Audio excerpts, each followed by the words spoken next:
Hey, good Tuesday morning, everybody. Welcome into the Volquest podcast. I'm Eric Kane alongside Rob Lewis, Austin Price, and Brent Hubbs, presented as always by our friends over at Exterior Home Solutions. They've been local and trusted since 1999. East Tennessee's #1 source for roofing, siding, garage windows. You can contact Exterior Home Solutions today if you have a need. That phone number for a free estimate is 865-524-5888. You can visit them online at exteriorhomesolutions.com. Got a couple of different topics we're going to get into here on a Tuesday morning. Mike Ekeler departing for Nebraska.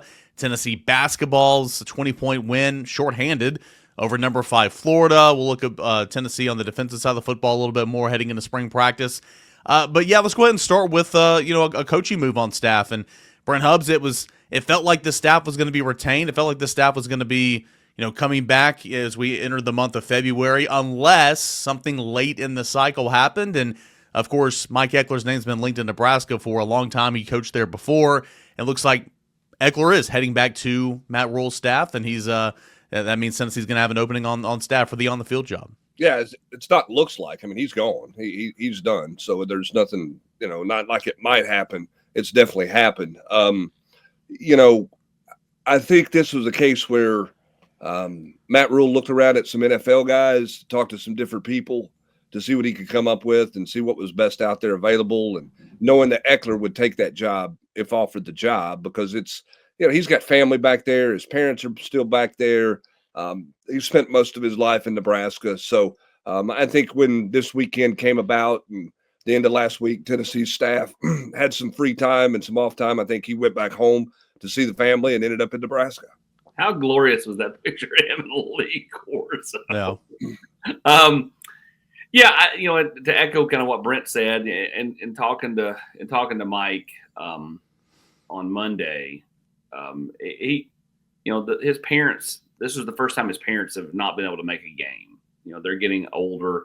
I think being able to be back closer to them, have them still be able to come to some of his games was important to him. Remember, his dad and mom, they were season ticket holders in Nebraska. And when he was out on Ball Club Confidential, he talked about when he took that job, kind of going to kind of their seats and some of the same stuff, Mike Keith, talked about when he took the Voice of the Vols job, being able to kind of get in there and just kind of sit down and just kind of remember, and so not a shock. I mean, Nebraska's, where he's very comfortable, and, obviously, everybody knew he was, had an expiring deal, but at the same time, I think, he saw that opening and said, let me go see if I can pull this off, and he was able to pull it off.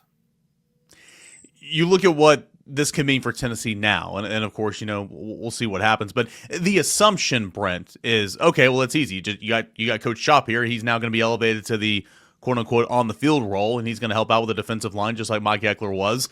If it's not Chop, what direction do you think they'll go? But again, am I wrong to assume that that's the direction that Tennessee's likely going to go? Well, I can't speak for Josh Heupel. That's the direction I would go. Yeah. But, continuity, I think Tim Banks and Coach Chop have a really good relationship. I think that Banks wants, Coach Chop to be a part of his staff and be a part of his defensive group. And obviously he's paid handsomely as an analyst. So he has a big role, not just in recruiting, but in helping out with defensive line and edge guys now. And so I think when you look at all of that, it makes too much sense for it not to be Coach Chop. But I don't know exactly what Josh Heupel is going to do, but that's certainly the direction I would go if I were making that decision. I don't think Rodney has any aspirations of shutting down or retiring or anything like that anytime soon. But I think you want to keep that transition up front whenever that time potentially came. If it for some reason came earlier, that could be a possibility. But remember, Coach Chop came here with Rodney. They've worked together for a long, long time. So to me, it makes total sense that that's the direction that they go. But again, we'll see what Coach Heupel elects to do. If things go per the norm under Coach Heupel, this will not be a quick, like promoted tomorrow. Now, again, maybe he goes different, but he's had promotions on his staff before and they weren't super fast. So, we got spring practice basically a month away. And so we'll see how quickly Coach Heupel decides to do something. But I would be shocked if it's not Coach Chop. Now, I've been shocked before, but I would be shocked if it's not. Austin, if it's Chop or not, Ekeler had the title of special teams coordinator. Do you think that the new hire will have such title, or do you think it, will be kind of an all hands on deck, maybe somebody behind the scenes, whatever the case? Do you think that there's going to be a special teams coordinator hire at Tennessee or promotion? Yeah, I mean, I don't know about the title, but I mean, if you look around college football, Eric, what you see now is a lot of quote off the field guys that are running things on special teams for programs. That happens at almost every SEC school.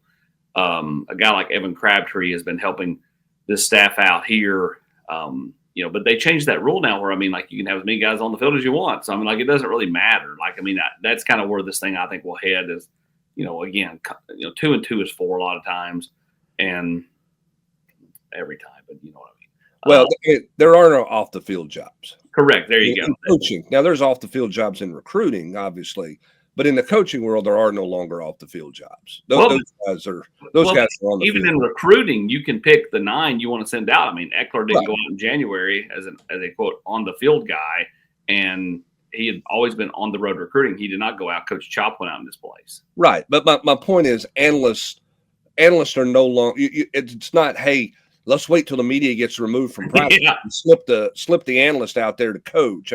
Those guys can all be out there now. There's no off the field job. You know what I'm saying? As an analyst, you can be hands on with everybody. So that's where this thing is, and that's why it makes as much sense as it does, just to do what Austin was talking about. But again, we'll see what Josh Heupel likes to do. I just think that Coach Chop's ability to recruit, the work he's done in building relationships in recruiting since he's been at Tennessee, I think that resonates and should resonate a lot with Josh Heupel when looking at what direction to go here. I was going to ask, if it is Chop, does it change anything in the realm of recruiting? Because he's already played such a heavy hand in it already. No, I don't. I think there is no transition. Yeah, because he was on the road for the month, working the class of 26 and the class of 27. He's going to see guys. He's been going to see guys that he has relationships with that aren't position specific. It's not like he's going out recruiting defensive linemen, Austin. He's got relationships with DBs and wide receivers. And he is very much recruiting from a geographical standpoint, not a position standpoint. And so I think there's no transition if you promote him from a recruiting standpoint. Agreed. You're right. Seamless. So Tennessee has an opening as Mike Ekeler departing Josh Heupel's staff, heading to Nebraska. We'll see what Josh Heupel likes to do there in terms of his, filling that role on the assistant coaching staff. But there is an opening as Mike Ekeler heading to Nebraska. Let's transition into basketball. Rob Lewis, what a win for Tennessee, man. Tennessee lost 3 of the last 4, got drilled by 30 the last time these two teams squared off on the road. Tennessee's down 2 starters. Tennessee has 7 scholarship players. Not only down 2 starters, you're down your guy, and Zakai Ziegler, of course, Igor Milicic, and all Tennessee does is, again, put on a defensive masterclass and hold Florida to 44 points and 24% from the field, and Tennessee runs away with it with a 9-0 run there to begin the second half and ends up winning 64-44. How impressive was that win for Tennessee on Saturday? Man, it was big time, and we've obviously talked and written about it a lot, but just to me, I guess it was the most Rick Barnes win ever for this team. Just a microcosm of what this program was about. Just toughness, grit, not always the prettiest to watch, but effort is not going to be a problem. And when it comes to circling the wagons and really getting his guys to dig deep for one game, I think not many guys can do that better than Tennessee's head coach. What is the status of Zakai Ziegler moving forward? I know we'll get back to this game, but obviously you need him on the court, right? This won't be the norm with him off the court. What is the status for him and for Igor? Now, AP, help me out, because I don't want to mess up where the quote came from exactly. But I know that Zakai said on a local TV program over the weekend that he was going to play Wednesday night. That's correct. He said on the Food City locker room that he will be back on Wednesday night. And Igor Milicic, obviously with the flu, they'll, get him all good and feeling good, and he'll be fine by Wednesday. So, Tennessee should be at full strength. In other words, they'll have nine players. Yeah, 9 guys. By Wednesday.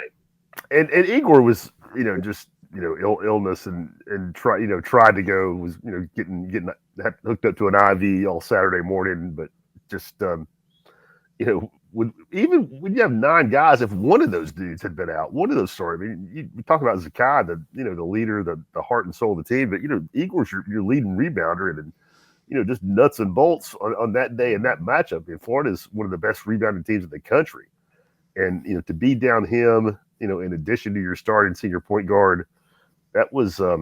There's just a lot to say about it. Jordan Gainey plays 37 minutes at point guard and turns it over one time. Felix steps up with a big day on the boards after he picks up 2 early fouls. In a day when you can't pick up 2 early fouls, and he does it, and Tennessee somehow gets through that. Darlin Stone plays a ton of minutes. Cade Phillips plays 28 minutes. I think Dumar played 26. Both season highs for those guys. So just. It was a big win in terms of the season too, and I don't mean that. We've talked about this, but Tennessee's going to make the NCAA tournament and whatnot. But that was the 9th game of the SEC play, and if you drop that one, man, 4-5 feels a lot different than 5-4 with this league. With how tough it is to get wins on the road, dropping that one at home. It changed a lot of things. Really, when you're talking about potential seeding in Nashville, the tiebreakers are going to be crazy. In this, it's going to be razor thin. Getting a win, over somebody that's going to be kind of in your little pod up in the top half is huge, and that's going to be a big win NCAA tournament day, selection day. Rob, how much do you put stock in? You learn something about this team offensively because of what they produced without Zakai versus. That was just a classic Rick Barnes, circle the wagons, and rally the troops type deal. And don't get too caught up in suddenly this offense becoming something different. How do you balance that when you look at this win? Well, I think you look at it a little bit, but it's still not like this Tennessee tore it up. They scored, they didn't get to 70 points and, didn't have a great day shooting the basketball. I think Chaz Lanier bouncing back is something that you're happy to see. I wouldn't say that he necessarily struggled, but he had been up and down, been inconsistent in SEC play. But I'm sure the staff will look and see what worked, what was different. But sometimes, however, you watched a ton of basketball. That stuff just happens. Kentucky played without their starting point guard, just 4 days ago, and I don't think Tennessee would be better over 5 or 6 games without Zakai. But I think one game, kids rally, kids step up. Maybe it throws the other team off a little bit. But I'm sure that they will look and see maybe where they were better, what they liked with Jordan running the point. Maybe what they did that was out of tendency for them. But long term, I don't. I think it's just kind of a fluke to be out both those guys. However, it's just it's wild. Yeah. Do you? I've seen some people ask this question and mention this. Do you think at times the ball gets stuck in Zakai's hands a little bit? I think Dane Bradshaw asked this on the broadcast, or Tom Hart asked Dane Bradshaw this on the podcast. Is there too much dependency on Zakai as a facilitator on the offense end, and maybe the ball not moving through enough people consistently? I wouldn't argue against that strongly, but I don't think about it when it's happening, Humber. But I also wonder, how common is that for a 4th-year point guard to be ball dominant in college basketball? I don't think he has the ball in his hands more than his head coach wants him to have it. I think it's the most comfortable place Rick Barnes feels with the ball in his hands. But I guess when you see him do it for 30+ minutes a game for 3 years, suddenly when he's not doing it, it jumps out at you. Wow, that looks different. Yeah, fair. That looks different because that's it. You've seen the guy do it for 100+ games now. Literally over the course of his career. So I admit that it did look different, and I wonder about that. But still, the guy's leading the SEC in assists. He's one of the most efficient point guards in the country. But yeah, I totally get what Dane is saying. I do think it looked different, but Jordan plays the position different, and. Again, I think if you looked at a lot of guys that had been 4-year starters or pseudo 4-year starters like Zakai has, I bet you see a lot of that. It truly is a night to night league. And Austin, I know you made a post about this on Saturday. One team can look great on Saturday, one team can get upset on Tuesday or Wednesday, whatever, and then flip the scripts the next week. Tennessee's obviously a good basketball team, but limped into this game, right? Losers 3 of the 4, and did a win like this, in your opinion, just kind of remind everybody, like, hey, Tennessee's still here, from a national perspective. Hey, Tennessee's not going anywhere. Tennessee's still a dangerous basketball team, and the showing that it put on Saturday, down a couple of starters, 7 players overall, just kind of reminded everybody like how dangerous Tennessee can be. I think totally. I mean, I think it got people's attention. I mean, don't you, AP? Yeah, 100%. I mean, I think that I don't think people ever thought they were gone, and I think everybody knows how dangerous Tennessee is. They just were in a little bit of a funk, and to win the way they won, to finally put the ball in the hoops, and to be honest with you, I thought having only 7 players put the pressure on Chaz Lanier, and he performed. Rob brings up a great point about Lanier. I mean, they needed him to shoot the ball the way he shot it Saturday, and obviously what Gainey gave them was fantastic, and Meshack doing what he does, and so on and so forth. But I think Lanier's got to embrace the pressure. He's got to play like there's only 7 players on the roster every game, and and has got to continue to play that way. But this is a Tennessee basketball team that we've said all year, like there'll be a matchup problem in March, and it's all about peaking at the right time. Playing your best basketball 3 weeks from now, not right now. And, Tennessee, I think, still finding themselves. I think maybe they found some things out about themselves on Saturday. And, when you only got to win a 2-game tournament every weekend, if Tennessee gets a good draw, they can very much be right there at the end of the season. Well, I think 2 things for me, Rob, that stand out. One, 2 of their last 3 games, they have been elite defensively. Yes. Can they be elite defensively 3 weeks from now on a more consistent basis? Right now, Kentucky's a team that scores. So let's not act like Tennessee. They had a bad second half defensively, but that was a pretty good first half of basketball defensively after they got through the initial barrage of mistakes they made giving Kentucky the 3 ball. But can they do what they've done 2 of the last 3 games defensively? And in 2, for me, where does Felix go with this offense the next 3 weeks? How big of an X factor does he become, Rob? I'm not saying he's suddenly going to be a back to the basket big man that you can throw it in there and get a bunch of points, but he's trying to emerge as more than just a lob guy. How much can he help them, and how much can he change them offensively with the way he played on Saturday? I mean, if he could do that and stay in his lane, without by that I mean not taking 12 shots or not trying to take a 15-foot jumper. If he can get to 8, 10, 12 points consistently by being a low post guy, really carving out space and hitting a jump hook or 2, and as you say, not just running the pick and roll with Zakai and catching something at the rim, then I think that helps Tennessee tremendously. Takes a lot of pressure off Chaz to feel like he's got to get open every time down half court, and I think we're going to find out. I don't know the answer to that, but I do feel like Rick is going to force feed it. Happened, I guess, was it? Yeah, I guess it was just, it seems like forever ago, but it was last year at North Carolina after Tennessee got punked in the paint. I mean, remember he basically said, we're going to force feed Jonas, or said we're going to find a way to score in the paint. And they, they were better. I mean, they made a concerted effort. They were never great at it, but from that point on, they were better. And again, I wouldn't expect Felix to be a 15, 16 point a game guy, but we're going to find out, because I think the head coach is serious about, feeding the low post and getting some significant touches there. Well, he created a half dozen baskets for this team just by the way he screened and walled people off. I mean, the back-to-back 3s by Lanier came off the screen the right way, but that was a Felix screen. The running layup in the second half late with Meshack was a Felix screen. He did the same thing for Jordan Gainey. I mean, that's the kind of impact he has to have. If they can get that out of him, then it frees the lane up for guys, Austin, to finish at the rim, because they've got a clear path because because of what he's walled off and the space he's carved out in the paint for him. Walled off, and then his ability to, potentially be a weak side rebounder also would help. Rob, I don't know about you, but I'm pretty sure Hub's just called Akpara. He nicknamed him the Dream. I mean, he's got Hakeem. A young Hakeem Olajuwon. Eric, that was a guy. He played at Houston. He was part of five. I know.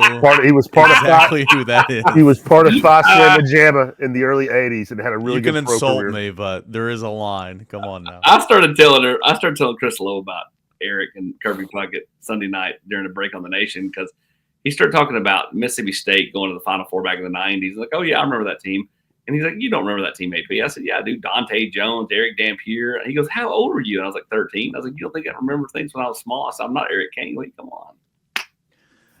I mean, I didn't remember a guy that was, an all-star before I was born. It's funny, like the whole Kirby Puckett thing, I'll run with it. But I mean, anybody want to go 90s Braves trivia on me? I'll beat that ass. I swear I will. Well, we just got censored by the FCC. Oh, it's fine. Who had? I don't remember the year. Was it '91? Who had a fantastic catch in the World Series to steal like 3 runs from the Braves against the Minnesota Twins? Well, Kirby Puckett. We started Game 7 that night against the Braves, Eric. Against the Braves? Yeah, against the Braves. Oh, I don't know. Was that Jack Morris? Probably Yeah. threw 200 pitches. In fairness to Eric, in '91, you were what? I wasn't born. Yeah. Okay. So he's talking late '90s Braves trivia. Oh, I thought you said '90s. My fault. Yeah. I mean, I guess late 90s, early 2000s. Yeah. He's got to go. He's got to go right around 2000. Tennessee had the Atlanta Braves had a bullpen no hitter back in the early '90s. Can you tell me who finished off the no hitter? No, no. I can't finish that off. Quit talking about. I mean, listen. Who finished? Who did it? I will pick on Eric on plenty of things, but if he wasn't born, he probably shouldn't know it. I should have known who Kirby Puckett was. That was bad on me, and that's why I own it. I mean, he's a Hall of Famer. I don't know who Babe Ruth. I mean, I'm not supposed to know. I mean, I think there's a difference between Kirby Puckett and Babe Ruth. I'm going to go out on a limb there. Okay? Easy, AP, easy. You go all you a little too far, AP, on that one. Okay. All right. Back to basketball. Rob, Missouri at home to finish off this 3-game swing, and then on the road at Oklahoma. Big week, obviously. They're all big for Tennessee. This Missouri team did beat Florida, a team that you just beat. Tell us a little bit about Missouri and then Oklahoma here. Missouri's a crazy story. I mean, don't press me on Oklahoma. EC, I'm not looking for it that way, but man, Missouri's a crazy story.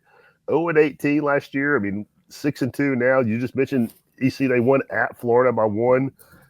This guy then absolutely hammered Mississippi State at home at Starkville over the weekend by 20 plus. I think it was 27. And if you look at them, I mean, if you look at the SEC standings or stats, you're not going to know they don't have any one individual that's really tearing it up. Tamar Bates leads them in scoring and is really efficient. Caleb Girill is a really, really accurate 3-point shooter, leads the SEC almost 50%. And they're efficient offensively, shoot almost 50% as a team from the floor, like to play fast. But again, not any one individual that is just dominant. They're deep. They play a lot of guys. They have, I want to say, 9-10 guys that play 11, 12 minutes a game. So depth is not a problem for them. So they operate again officially for a team that has a lot of new pieces. That's what's impressive. 6-2, again, 2 big road wins in the league. So I mean, they're serious. They're not going to be intimidated coming in, on the road at Tennessee. That's for sure. I don't really think it's all that shocking in this era where you can. Well, that's true. I mean, you see it happen. I mean, and plus, I mean, how long did it take Rick to kind of flip things after Conzo was out? I mean, once Conzo's gone, take a couple of years to kind of get your new culture in there. I mean, Donnie, you forgot you go. And Donnie was here for forget about the Donnie Tyndall. There's going to be 2 threads about me cussing on the show today, and then another 2 threads about you missing Donnie because he's. No, I remember Donnie. I understand. I know. But he was here for like a cup of coffee. It wasn't like he had to dismantle the program that Donnie built. Yes, correct. Once Rick got here. Yeah, I'm fully aware of Donnie. You didn't have to go unbrick by brick it. I don't know. I mean, like. this was a team just a couple of years ago that came in here and won at Food City Center. I mean, and then a couple weeks later knocked Tennessee out in the tournament in Nashville. Yeah, I mean, like, I think basketball, it's why, like, what Rick's done, having sustained success year after year after year, has been really, really impressive, because I think it's easy to kind of come and go in basketball. Be really good one year, then I think what he's done is just makes it that much more impressive. Even though I get the consternation and the fuss that Tennessee's never made it to a Final Four, which is why I keep saying that's what this team's got to go get done. Big week coming up in Tennessee basketball, but what a win against Florida over the weekend, 64-44 over Florida. Down two starters and 7 scholarship players. Tennessee gets it done. 18-4, 5-4 in SEC play. Hey, we'll take a short break. When we come back, a little football talk here on a Tuesday morning edition of the Volquest podcast. Hey, Sterling, man, come on, we got a roof to replace. Let's go, baby. It's game Woo! time. Let's go. Hey, Sterl, you ready to go to the top? Man, I can't believe you guys been doing this for 25 years. Oh, baby. Now this is what I call a rooftop party. We have 25 years experience in roofing and exterior renovations, and we're backed by the best. Are you ready to get your rooftop party started? Give us a call, 865-524-5888. This is the Tuesday Morning Volquest podcast, presented as always by our friends over at Exterior Home Solutions. Again, East Tennessee's #1 source for roofing, siding, windows. You can contact Exterior Home Solutions today. That phone number, 865-524-5888. You can check them out online as well, exteriorhomesolutions.com. A little ways away from the start of spring practice, but the spring semester is in session. They're in winter workouts right now. We know what this team is going to look like in spring, from a roster standpoint, from a position group standpoint. So we looked at the offense a couple of weeks ago. Let's concentrate on defense here today. Let's start up front on the defensive line. You lose James Pierce, great pass rusher. We know he's going to be a first-round pick. You lose 3 big bodies there in the interior defensive tackle. You bring back a whole lot at strong side defensive end with Dominic Bailey, and you add a lot to this group. Brent, I'm really intrigued about this defensive line. First, I think it's going to be productive as always. Second, I think it's going to be deep as always, but also because you lost the Amari Thomases, the Omar Norman Lotts, and so on and so forth inside, where's your help going to come at defensive tackle? Could you take one of these incoming freshmen that are supposed to be really, really good because you have so many defensive ends, and maybe shift them inside? I'm intrigued to see what this all looks like. Well, I think you're going to move potentially, however, you're going to see Dominic Bailey slide inside some. I think that's somebody that Tennessee ended up playing inside some to add to that depth. Yeah, and I think that they're going to look as well at getting back to a little bit more of that Rabbits package of sliding a guy inside like they had with Tyler Barron. I think James Pierce missed Tyler Barron last year. I really do, from a production standpoint. And I understand, that Tyler Barron maybe culturally wasn't the best fit all the time, and this, that, or the other maybe drove some people crazy. But I mean, Tyler Barron's a good football player. Had a really productive year the previous year, and I think it showed. I think that showed up in some of their third down pressure situations. Maybe they lacked a little pressure there. So, do they get a little speedier with their defensive front? Do they play more Bailey inside, or do they slide another defensive end inside and play a little more speed rush in there on third down situations? For me, that group is, where's a guy like Nathan Robinson? How much in the rotation can he give you on the inside? Are you not going to be able to play guys 20 snaps a game? Now they got to play 35 snaps a game because you're not as heavy in a rotation as you were a year ago. And then where's a guy like Jordan Ross? Where's a guy like Caleb Herring? Where are they at in taking their next step in their development? Where's who else? Where's Tyree Weathersby? What does he look like? Where is he a further year removed from that hip? I think this is a big spring for Tyree Weathersby. I think he can make a much better name for himself this spring than he could at any point in time last year. Well, I mean, that's interesting because there are 2 names that I'm super intrigued about, Austin, is one, Brent just mentioned, Tyree Weathersby, who Gardner loved, who thought he was going to get a little PT in 2023 before the injury there in fall camp. And then last year he was kind of a forgotten guy. And then a guy that redshirted this past year, but it feels like the staff really likes him and obviously needs a big spring, is Carson Gentle. But again, you have that position group that is so log jammed. It's like, well, how much of a role can you have? And I don't know. I'm intrigued to see what those two guys look like, because obviously the first two guys at that position, Dom, and of course Tyree West. Yeah, absolutely. And so there are some unknowns there. What's Jamal Wallace look like? Having redshirted this past year, Marion Dye, Isaiah Campbell. Can either one of those two true freshmen give you something? And I think it helps that they're here for spring. And so, Weathersby's the one, though, that you point out that probably does need the kind of spotlight drawn on, because he was the one that Rodney Garner was loving up pretty good, and they thought was going to be able to help them on the field in 2023. And then he had to have the hip procedure, and that, shelved him. And then when he got back, he looked around and goes, man, there's a lot of people in this room. They're all ahead of me on the depth chart, and it's hard to get past them. So, what does he look like, this spring? I think that his attitude, Hubbard, probably is one of excitement, because, the log jam in front of him is no longer the log jam in front of him. Well, yeah, because some guys left, some guys graduated. I think he sees an opportunity that he did not feel like he had this past fall because of the depth there. And so, yeah, this is a critical month. This is a critical spring for him. I'm just curious to see, Rob, do they get back to playing two Leos on the field, two straight speed rush guys on the field on third down? Do they play that? Do they play that differently than they did this past year? When they were playing a little more traditional up front, a little less game, more twist and stunts, a little less linebacker blitzes here and there. Do they get a little more aggressive and get a little faster up front with their defensive line in third down situations? I mean, you think that was you think that was personnel related or philosophy related?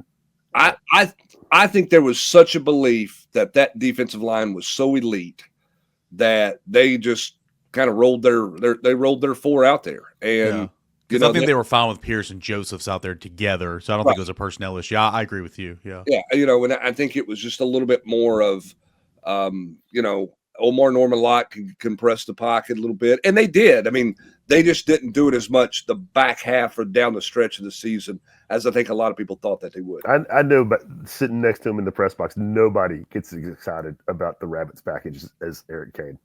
Nobody. Rabbits. Third and long, Rabbits. He's like Elmer Fudd looking through the binoculars. He goes, Rabbits. I mean, I'd say that facetiously. I like it too, but I think it's a good move. But I think with the personnel Tennessee's had, the last few years, it's been productive. I think that's kind of borne itself out. You look at over at the Leo position briefly before we go to linebacker. Of course, Joshua Josephs, non-TFLs last year, playing behind James Pierce. He's going to have a fine season. Caleb Herring is continuing to take a step. Can Herring stay on sides? And Jordan Ross has got to step up. And Jordan Ross can have a decent little piece of the pie here next year, can he? He can. I think here's the interesting thing for Joshua Joseph. You like that? Is how does Joshua Joseph handle spotlight? He was kind of Robin last year, right? He was. Do you think he ever got double teamed? No. When he was opposite Pierce. I mean, right. I'm sure maybe he did. So how does he handle being the guy? Does he build? I think from a maturity standpoint, Joshua Joseph was at a much, much different place last year than he was the year before. And he admitted that he was, he got caught up in, with James getting all the accolades and some of that stuff. I think he recommitted to the game this past offseason, and it showed up in his game. Can he build off that the way he needs to this offseason to be what we all think he could be? Remember, I mean, as a freshman, he was further along than James Pierce. Mm-hmm. He played more snaps than Pierce did as a freshman. Then the script got flipped in their sophomore year. And then obviously Joshua came back with a really nice junior year. So let's see where he's at. I mean, I think that he's got a chance to have a really nice year for Tennessee and be really effective and using him some different ways. I think the question is, as you mentioned, it's Herring, his growth and development, and then where is Jordan Ross? And then AP, where's Marion Dye?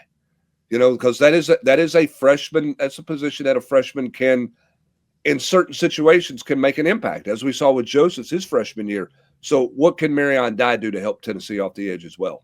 Yeah, and Marion's a bigger kid. To me, he just feels more like the Tyler Barron body, a guy that can play the edge, but also can, you know, slide in there and go up against some bigger offensive linemen and it not affect him too much. So would Gass be that guy then? Yeah, maybe. Right now they have him listed as a defensive lineman, even though I think that was by mistake. And he'll start out the spring at kind of that Leo spot. So I think there's multiple guys. But Gass can play it. I'm just saying Gass from a body type standpoint seems more, or not Gass, Dye from a body type standpoint seems more like Tyler Barron than he does Josh Josephs. Yeah, that makes sense. You look at linebacker. It's got to take a step, obviously, and it missed Keenan Peely the last 2 seasons for sure.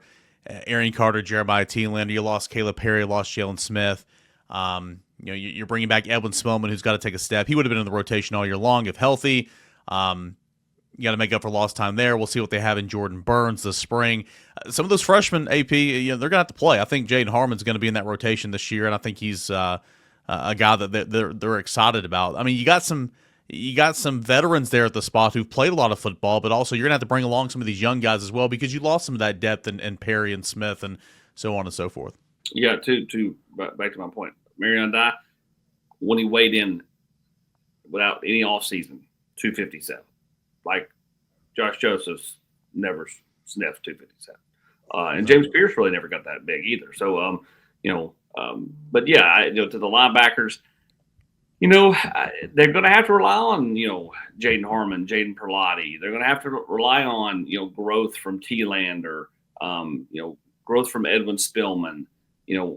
Next week's Volquest Confidential is with Ethan Davis. And I asked Ethan Davis, I said, who's one person that's caught your eye that fans maybe haven't seen a whole lot of that you think is going to, really go boom this coming season? And without hesitation, he said Edwin Spillman and talked about the work he's put in, just how he grinds, how physically gifted he is, all those things. So they need him to take a huge step this spring, to go along with Arion Carter. So, there are some pieces there. There's, maybe not veteran pieces, but there are some talented pieces at linebacker that I think, should have William Inge, should have Tim Banks, and should have fans excited.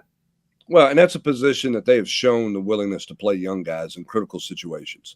So, you're not asking them to say, when you come back and say, they got to play a freshman or they got to play some young guys, that's not land, that's not saying will Tennessee's offensive line have their first ever high school player, right? That's not what you're saying because they've played those young guys, right? They have. Spillman was on the field against Vanderbilt, having basically not practiced for 2 months, very little practicing, and they've got him out there, and the game's still in doubt at that point. So I think they're comfortable playing young guys there. All those young guys are going to get more reps than they could ever imagine getting because Arion Carter's not going to do much of anything, if anything at all, this spring. And so it's going to be all these young guys getting tons of work and tons of opportunity with William Inge, which is a real, it's going to be a real positive for building the depth that you're talking about, Eric, that's going to feature young people. It's going to be freshmen in the 2 deep. There's not any way to avoid that part of it. And so how far along can they come in 15 practices? And what do they learn this month? This month is a critical month of learning because the coaches can get in the film room and get so much time with them. This is a critical month of classroom work in terms of learning scheme. And for William Inge, we all know that he loves that. He loves that room. He loves doing it that way. So we'll see how far along those freshmen come. And then finally, you look at the secondary. I think depth everywhere, of course, but specifically at cornerback, Jamal McCoy's out right now with an ACL. You have McMurray that's going to step up, and he and Gibson are your corners. But you're looking for some good depth there because you're already kind of thin there to begin with. Murray backed up both spots, but you wanted to create some more depth there anyway. I think that's a storyline this spring. Boo's there at star, and then at safety, you return your safeties outside of Will Brooks. But you need some more playmaking ability there, and maybe Idris Farouk is a guy that can add that. And I'm intrigued to watch what Farouk does this spring and see if he can kind of get in that four-man rotation, how much of a slice of the action that he can get moving forward. Yeah, I mean, with Idris, they obviously trusted him enough to have him out there in critical points at the end of last year, which I think was a shock to many of us just because he hadn't played a ton up to that point. But this is somebody that, obviously has shown a propensity to be a big hitter. What does Thomas look like at safety, after, playing some this year, but not a ton? Jacoby Thomas. Yeah, Jacoby Thomas. Sorry. Yeah, not Jordan.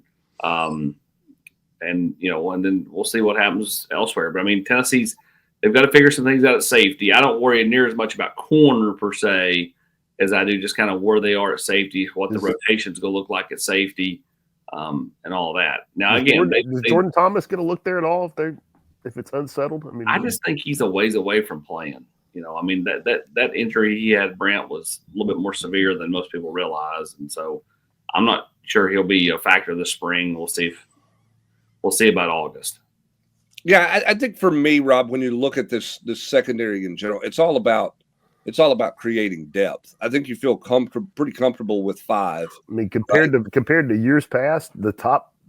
I mean, you got some top shelf SEC guys in your starting lineup. But the question is, who's your third corner in spring with McCoy out? And listen, the hope is that he's back at the start of the year, but we don't know when he's going to be back.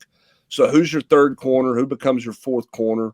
What do you look like from a depth at safety standpoint? I think, I think we all believe Christian Charles and Andre Turrentine will probably be the 2 starting safeties at the start of the year because of their experience and where they are. But how much does Farouk come on? Where's John Slaughter? How do they play Aaron Beasley in the secondary? Do they cross-train him at multiple positions? And then I think the biggest question mark, Rob, is who's the other nickel? Because, I mean, look, there's all this talk about playing Boo on offense, right? Yeah, that's true. I mean, who's going to be the other star? Who's going to be the second star, the rotational star position player? I think is the big question that, to me, arguably maybe the biggest question to answer this spring. Yeah, you felt good about the star spot, not only with Boo, but with Christian Harrison last year. I mean, as the season went along, he got better and better and played some good football for you. Of course, he's not here anymore, so who's going to be that other star player? Is it going to be a true freshman coming in? We'll have to find out. A lot of questions. We'll see how many of those get answered in spring. Of course, Tennessee working out right now and getting ready for spring practice coming up in a little over a month, the next couple of weeks. A lot going on right now at Volquest.com. Basketball season in full swing. Recruiting never stops. Got notes on the board every single day. You got baseball season coming up. Next Friday is opening day. All that and more happening right now at Volquest.com, and constant conversation on the General's Quarters. Big thanks as always to our friends over at Exterior Home Solutions for being a part of the show. 865-524-5888 online at exteriorhomesolutions.com. They've been local and trusted since 1999. For Rob Lewis, Brent Hubbs, Austin Price, I'm Eric Kane. Thanks for joining us here on the Tuesday morning Volquest podcast.